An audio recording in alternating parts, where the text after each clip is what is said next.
नमस्कार दोस्तों, आपका स्वागत है हमारे इस चैनल में एडवोकेट कृष्ण कुमार त्रिपाठी। दोस्तों, आज एक महत्वपूर्ण जानकारी मैं इस वीडियो के माध्यम से देने जा रहा हूं। कई बार ये सवाल कई लोगों ने पूछा है और कुछ लोगों ने प्रॉब्लम बताई है। कई लोग मैसेज करके कहते हैं कि सर जो हमारा जज है वो हमारी बात नहीं सुनता है और ऐसा लगता है कि जैसे कि वो बिका हुआ है या फिर सामने वाली पार्टी से उसने हाथ मिला लिया है। एक व्यक्ति हैं जो बंगाल से कॉल लगाते हैं, तो उनका कहना है कि जो जज है वो उनकी वाइफ का रिलेटिव लगता है, दूर का। तो इस तरीके से कई बार ये चीज़ें अलग अलग लोगों ने हमसे बताई है। तो इसका सॉल्यूशन क्या है, देखिए मैं इसमें पूरी क्लियर बात आपको बताऊंगा कि इसमें क्या कर सकते हो आप लोग। ठीक है, इसके क्या मतलब इससे क्या फ़ायदा हो सकता है और क्या नुकसान हो सकता है। पहली बात ये कि अगर आपके साथ कोई जज ऐसा कर रहा है और आप अगर ये चाहते हैं कि हम जज बदल लें, तो सबसे पहले तो आप ये कीजिए कि उस जितने भी उसने ऑर्डर शीट है उसकी, ठीक है। पहली बात तो एक और चीज़ बता दूं कि आप में से अधिकतर लोग ऑर्डर शीट समझते ही नहीं हैं, और इसका कारण ये कि जितने भी लोग हमें कॉल लगाते हैं तो हमने एक चीज़ नोटिस करी है कि वो पूरा वकील पे डिपेंडेंट रहते हैं। वो कभी भी उनके केस में खुद हस्तक्षेप करके, अपने केस में खुद इंटरफेयर करके कभी ये समझने की कोशिश नहीं करते कि हमारे केस में चल क्या रहा है, और जब कोर्ट में केस चलता है तो उसमें क्या टेक्निकल चीज़ें होती हैं और उसको कैसे समझा जाता है। यही कारण है कि जो बातें मैं बताता हूँ कई बार लोगों को समझ में नहीं आती। मैंने कई बार नोटिस किया है कि व्यक्ति जानता ही नहीं कि ऑर्डर शीट बोलते किसको है। ठीक है, तो ये आप लोगों की समस्या है, इसका सॉल्यूशन भी आपको करना है, इसमें कोई कुछ नहीं कर सकता। तो अगर हमारे पर केस चल रहा है कि और हमें लगता है कि जज हमारी बात नहीं सुन रहा है, जज मिला हुआ है, बिका हुआ है, कुछ भी है, तो इसमें आपको ये करना है कि आप पहले उस जज ने जितने भी ऑर्डर शीट लिखी है उन सब की आपको सर्टिफाइड कॉपी निकाल लेना है। ठीक है, और सर्टिफाइड कॉपी निकालने के बाद आपको जिस भी कोर्ट में केस चल रहा है वहाँ की जो बार है, अब बार भी आप नहीं समझते होंगे मुझे लगता है, जहाँ एडवोकेट्स बैठते हैं उसको बार कहते हैं। उसका एक सचिव होता है, मतलब एक सेक्रेटरी होता है, और एक चेयरमैन होता है, अध्यक्ष। आपको बार में उसकी शिकायत डालनी है लिखित में। उस शिकायत में हर पॉइंट को आपको रखना है, जो भी आपको लगता है, जो भी आपके पास एविडेंस है और फिर जो आप ऑर्डर शीट निकालेंगे उससे स्थिति और क्लियर हो जाएगी, और उसकी कॉपी के साथ आपको वहाँ पर एप्लीकेशन देनी है। उसके अलावा उस क्या कहते हैं शिकायत की एक कॉपी, और जो भी आपने ऑर्डर शीट निकलवाई है उसकी एक कॉपी आपको जो है क्या कहते हैं जो वहाँ के चीफ जस्टिस होंगे, जिसको डीजे साहब कहते हैं, उनको देनी है। और इसके बाद आपको, अगर वो जज मजिस्ट्रेट लेवल का जज है, तो आपको डीजे साहब से रिक्वेस्ट करनी है कि जज को बदल दिया जाए, हमें जज पे भरोसा नहीं है। जज जो है पक्षपाती है, ठीक है, डिस्क्रिमिनेशन करता है जज। अगर डीजे साहब अगर आपकी पिटिशन एक्सेप्ट करते हैं तब तो बहुत अच्छी बात है, लेकिन 99% केसों में यही होता है कि डीजे एक्सेप्ट नहीं करता, क्योंकि अगर जज के खिलाफ शिकायत हुई है और आप जज बदलने की बात कर रहे हैं, और अगर उस जज को सच में बदल दिया गया तो उस जज के करियर में एक धब्बा लग जाता है। वो जज का फिर आगे प्रमोशन होने में और दूसरी चीज़ों में दिक्कत आती है।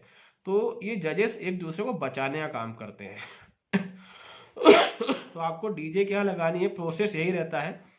डीजे क्या आप लगाएंगे, अगर डीजे आपकी बात मानता है ठीक है, वरना वो आपकी पिटिशन खारिज करेगा। खारिज वो ऑन रिकॉर्ड करेगा, मुंह से खारिज नहीं करेगा, बकायदा ऑर्डर लिखेगा वो। तो अगर उसने खारिज कर दी तो उस ऑर्डर को आपको हाई कोर्ट में चैलेंज करना है। हाई कोर्ट में इसकी संभावना बहुत रहती है कि हाई कोर्ट आपके केस को ट्रांसफर कर देगा। आपको पूरे एविडेंस हाई कोर्ट में देने पड़ेंगे। एविडेंस इसमें ऑर्डर शीट रहती है, आप हाई कोर्ट को बता सकते हैं कि यहाँ पर इसको ये ऑर्डर करना था, लेकिन जानबूझ के इसने यहाँ पर ये ऑर्डर किया है। इसके अलावा वो जो जज है जिसकी आप शिकायत कर रहे हैं, उसने, क्योंकि उसकी कोर्ट में बहुत सारे केस चल रहे हैं, आपके अलावा बहुत सारे केस वो डील कर रहा है, तो आप उसमें काम कर सकते हैं कि उसने जितने भी जजमेंट्स दिए हैं उसकी कॉपी भी निकाल सकते हैं, वो भी निकल जाती है कोर्ट से। ठीक है, और उन जजमेंट्स को पढ़कर आप ये पता लगा सकते हैं कि इस जज को कानून का नॉलेज है कि नहीं है। अगर वो जज सच में ऐसा होगा तो उसके जजमेंट में कई चीज़ें आपको पकड़ में आ जाएंगी, और उन जजमेंट की कॉपी भी आप हाई कोर्ट को दिखा सकते हैं। किसी भी जज के खिलाफ कार्रवाई इसी तरीके से की जाती है। साथ में उसकी लिखित शिकायत हाई कोर्ट रजिस्ट्रार को, जो आपके हाई कोर्ट है वहाँ के रजिस्ट्रार को, वहाँ के चीफ जस्टिस को अपनी कोर्ट में जो डिस्ट्रिक्ट बार होती है वहाँ पर, उसके अलावा जो डीजे साहब होते हैं वहाँ पर, उसके अलावा कानून मंत्रालय हो गया, मानवाधिकार आयोग हो गया, उसके अलावा सुप्रीम कोर्ट ऑफ इंडिया हो गया, और सुप्रीम कोर्ट के रजिस्ट्रार हो गए, उसके अलावा भारत सरकार के कानून मंत्री हो गए। इन सभी जगहों पर उस जज की लिखित शिकायत आप दे सकते हैं। ठीक है, जितनी भी अदालतें होती हैं सब जगह रजिस्ट्रार होता ही है, चाहे जिला कोर्ट हो, चाहे हाई कोर्ट हो, चाहे सुप्रीम कोर्ट हो। इन सभी रजिस्ट्रार के पास जज की शिकायत आप कर सकते हैं। उसके अलावा उस कोर्ट के जो चीफ जस्टिस होते हैं उनके पास भी शिकायतें कर सकते हैं। ठीक। और जनरली क्या होता है कि अगर आप ये सोचेंगे कि जज के खिलाफ कार्रवाई की जाए, तो एक प्रैक्टिकल बात आपको बता दूं, कोर्ट कभी कार्रवाई नहीं करती जज के खिलाफ, वो उनको बचाने का ही काम करते हैं। लेकिन अगर आपने कहीं ना कहीं प्रूफ साबित कर दिया कि जो केस आपका चल रहा है, जिस जज के वहाँ पे जज सच में पक्षपाती है या जज को लॉ की नॉलेज नहीं है, समझ नहीं है, अगर ऐसा आपने कुछ भी प्रूव कर दिया तो हाई कोर्ट उस जज के खिलाफ शिकायत तो शायद उस जज के खिलाफ कार्रवाई तो शायद ही करे, लेकिन उस आपका केस उसके वहाँ से ट्रांसफ़र करने का ऑर्डर कर देगी। अगर हाई कोर्ट ने इतना भी कर दिया तो जज साहब के लिए बहुत तकलीफ वाली काम हो जाता है फिर क्योंकि इसका फिर ये भी नहीं निकलता है कि जज की ही गलती थी। तो जनरली ये जो चीज़ है हाई कोर्ट से, ये 50% से अधिक केसों में होता है। अभी कुछ साल पहले इलाहाबाद हाई कोर्ट ने उत्तर प्रदेश के ही एक जिला कोर्ट के जज को तलब कर लिया था और उसके खिलाफ शिकायत कई वकीलों ने करी थी, जिसमें यह कहा गया था कि जज साहब को सिविल मामलों की कोई जानकारी नहीं है। और वकीलों ने जज साहब के पुराने जितने जजमेंट थे सबको निकाल निकाल के हाई कोर्ट को दिखाया था। परिणाम ये हुआ कि हाई कोर्ट ने जज साहब को सस्पेंड कर दिया और कहा कि 6 महीने के लिए हम आपको समय देते हैं, आप 6 महीने तक सिविल कानून का अध्ययन करें, उसको पढ़ कर आएँ, उसके बाद हम वापस आपको ज्वाइनिंग पे रख लेंगे, क्योंकि आपको सच में सिविल कानूनों का ज्ञान नहीं है। तो इस तरीके से क्या होता है कि कई बार हाई कोर्ट कार्रवाई कर देती है, लेकिन वही वाली बात है कि आपको उसके लिए एविडेंस कलेक्ट करने पड़ेंगे।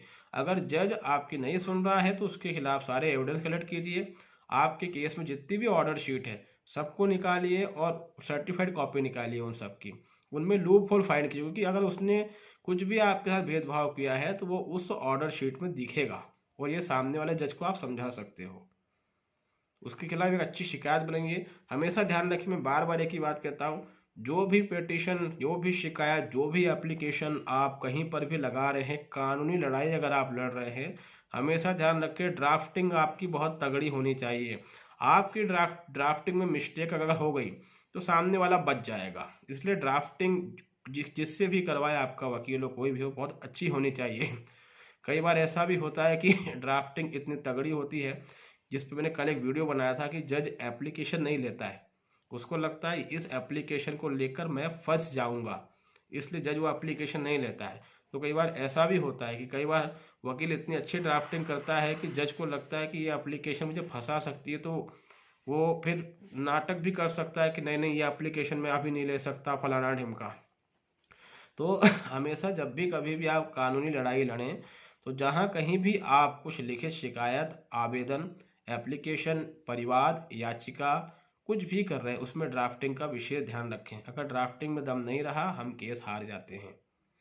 तो इस तरीके से आपको जज के खिलाफ शिकायत करना पड़ती है। अगर निचली अदालत का जज है तो सीधी सी बात है कि वो उसको बदलने का काम हाई कोर्ट का है। अगर जज हाई कोर्ट का है उसके खिलाफ भी शिकायत कर सकते हैं, यही प्रोसेस रहता है। लेकिन हाई कोर्ट के जज के खिलाफ शिकायत सबसे पहले तो जो हाई कोर्ट का चीफ जस्टिस होगा वहाँ पर होगी, फिर हाई कोर्ट बार एसोसिएशन है वहाँ पर होगी, और उसके बाद सुप्रीम कोर्ट में होगी। जजों की शिकायत कब की जा सकती है? जजों की शिकायत तब की जा सकती है जब वो तो भेदभाव करें, भेदभाव का एविडेंस आपके पास हो।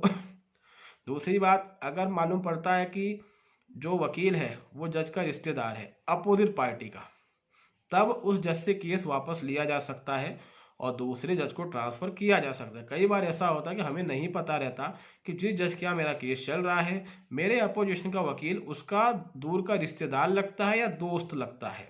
इन दोनों ही मामलों में उस जज के वहाँ केस नहीं चलेगा, बस आपको ये साबित करना पड़ेगा। हालांकि वो इसलिए साबित, अगर वो सच में रिश्तेदार होगा तो वो आसानी से साबित हो जाएगा, या फिर वो उसका दोस्त है या उसका क्लासमेट है, ऐसा कुछ भी अगर है तो उस जज के पास वो केस नहीं चलेगा। अगर उसका दोस्त भी है तब भी केस नहीं चलेगा। अगर उसका पड़ोसी है तब भी केस नहीं चलेगा। तब उस जज के वहाँ से फाइल हटाना पड़ेगी। तो इस तरीके से कुछ ऐसी चीज़ें हैं जहाँ पर कि ये रूल लागू होते हैं। हालांकि सुप्रीम कोर्ट के ऐसे भी नियम हैं जहाँ पर ये देखने को मिला है कि अगर आपके फादर किसी कोर्ट में जज हैं तो आप उस कोर्ट में प्रैक्टिस नहीं कर सकते। उदाहरण के लिए किसी के फादर मान लीजिए जबलपुर कोर्ट में जज हैं, तो आप जबलपुर कोर्ट में प्रैक्टिस नहीं करेंगे। आपको प्रैक्टिस करना तो आप ग्वालियर में कीजिए, भोपाल में कीजिए, इंदौर में कीजिए, उज्जैन में कीजिए। आप दूसरे स्टेट चले जाइए, लखनऊ, यूपी वगैरह, दिल्ली चले जाइए, मुंबई चले जाइए आप, लेकिन वहाँ नहीं कर सकते। ऐसे प्रोटोकॉल भी हैं, स्टेट बाय स्टेट वेरी करते हैं ऐसे प्रोटोकॉल। तो नियम इन चीज़ों को लेकर बहुत सारे हैं, लेकिन क्या है कि जजों के खिलाफ कोई खुलकर नहीं बोलता। अब अगर आप किसी जज के खिलाफ इस तरीके की पिटीशन लगाते हैं, शिकायत करते हैं, तो इसमें क्या परिणाम हो सकते हैं, इसमें क्या फ़ायदा है और क्या नुकसान है। देखिए, अगर एविडेंस आपके पास अच्छे हैं तो केस आपका उस जज से वापस लेके किसी दूसरे जज के पास भेज दिया जाएगा। आप में अगर दम है, आप में लड़ने की क्षमता है, तो जज आपका कुछ नहीं बिगाड़ पाएगा। कुछ दिक्कतें वो पैदा करेगा लेकिन कुछ नहीं बिगाड़ पाएगा। नुकसान इसमें यही रहता है कि ये सारे जज आपस में दोस्त रहते हैं। कई बार ऐसा होता है, ये सब आपस में फ्रेंड रहते हैं, और अगर किसी के खिलाफ कोई कार्रवाई हुई है तो वो ये पता तो लगा ही लेता है कि जो कार्रवाई करने वाला व्यक्ति है उसका केस किस जज के यहाँ पे चल रहा है, और बाद में वो उस जज को बोल देता है कि भैया इसने मेरी शिकायत करी है और मेरे प्रोफेशन पे दाग लगाने की कोशिश करी है, इसका केस तुम बिगाड़ दो। कई बार ये भी होता है, लेकिन उस दूसरे जज के लिए ये इतना आसान नहीं रहता, क्योंकि अगर वो ऐसा कुछ करेगा तो उसके करियर पर भी बात आ जाएगी। इसलिए जिला कोर्ट स्तर पर ये चीज़ें इतनी आसान नहीं है। जिला कोर्ट स्तर पर आप जो है वो जजों की मतलब शिकायत कर सकते हैं, और केस ट्रांसफ़र करने के लिए आप एप्लीकेशन दे सकते हैं। हाई कोर्ट में ये करना खतरे से खाली नहीं है, हालांकि हाई कोर्ट में कोई करता भी नहीं है, ठीक है। लेकिन कभी हाई कोर्ट में ऐसा लगे कि जज भेदभाव कर रहा है, तब जरूर आप एक सिंपल सा एक मतलब मान मर्यादा में एक पत्र आप जो है जो वहाँ के चीफ जस्टिस है उनको लिख सकते हैं। हालांकि हाई कोर्ट में ऐसा बहुत रेयर केस में देखने को मिलता है, ये सब चीज़ें नीचे जिला कोर्ट में देखने को ज़्यादा मिल जाती हैं। तो जिला कोर्ट स्तर पर आप जजों से लड़ सकते हैं, ऐसा मेरा मानना है। अगर आप चाहें, आपको लगता है कि जज मतलब पक्षपाती है, कैसा भी है, भेदभाव करता है, तो आप उस जज से लड़ सकते हैं। 2018 में मध्य प्रदेश में एक महिला जज को नौकरी से निकाला गया था। वो महिला जज लगभग 20-22 साल नौकरी पर थी। उसके बाद उसको परमानेंटली उसके खिलाफ इतनी शिकायतें हो गई थी कि उसको नौकरी से निकाला गया, और उसकी पेंशन और दुनिया भर की सुख सुविधाओं को प्रतिबंधित कर दिया गया था। कारण ये था कि वो महिला जज मुस्लिम समुदाय से थी, और उनके खिलाफ आरोप था कि मैडम हिंदुओं के साथ भेदभाव करती हैं। ऐसे सभी मामले जिसमें हिंदू मुस्लिम जैसी चीज़ें आती हैं उसमें हमेशा ये देखा गया कि मैडम ने मुसलमान के पक्ष में ही निर्णय दिया। इसके बाद हुआ ये कि जब बहुत सारी शिकायतें आ गई तो फिर उसकी जांच हुई, और जांच में ये तथ्य सत्य पाए गए। जितने भी ऐसे मामले थे जहां पर एक पार्टी हिंदू थी और एक पार्टी मुसलमान थी, तो उस महिला जज ने हमेशा मुसलमानों के पक्ष में ही निर्णय दिया, जिसके कारण हुआ ये कि उनको नौकरी से निकाल दिया गया, और उनके ऊपर जो सांप्रदायिकता के आरोप लगे थे वो सच पाए गए।